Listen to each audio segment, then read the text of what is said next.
Going from the inside out, the main bolts are torqued to 70 foot-pounds.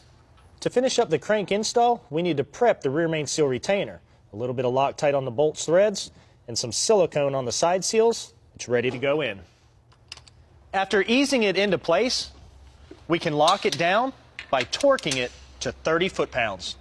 Last but certainly not least is the crank's end play. Now the factory range is from 2 to 7 thousandths. This one checks in at a comfortable 5 thousandths. We're back at it, and our leaning tower of power is ready for more parts. Now it's time to prep the piston and rod assemblies. First, make sure the dots on the rings are facing the top of the piston. Second, the ring gaps need to be clocked so they do not align. Now, if those rings do align, you can get excessive blow-by, which causes crankcase pressure and makes the engine smoke out of the breather. Now, that's also going to make you second-guess your assembly procedure. Here's some quick tech. The rings rotate on the piston as the engine runs at an average rate of 6 RPM.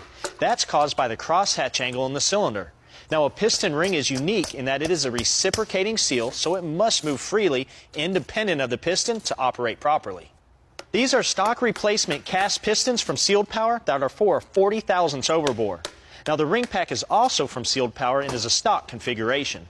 Almost all OEM pistons have a notch in the top which faces the front of the engine, the reason being the wrist pin boss is offset in the piston. Here's why they do this.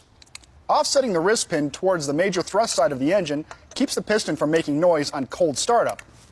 Factories have always done this so the consumer doesn't hear a slight clicking sound of the piston skirt in low ambient temps.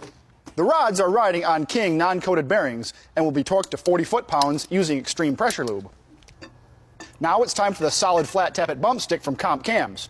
It's a single pattern with 220 degrees of duration at 50 thousandths lift and has 440 thousandths valve lift on the intake and exhaust. The lobe separation angle is 110 degrees. Ordered from Summit Racing, a stock replacement timing set will make the connection between the camshaft and the crank. Now the 7/16 bolt is torqued to 35 foot-pounds. It's an easy installation. Just line up the timing marks and move on. We'll apply Loctite high-tack gasket sealant on the Felpro gasket to help prevent leaks and allow it to stick to the block and stay in place. Followed by the oil slinger, which lubricates the chain. Now the cover can go on and is secured with ARP fasteners. To keep the crank snout and the inside of the balancer from galling when it is pressed on, a good practice is to apply Loctite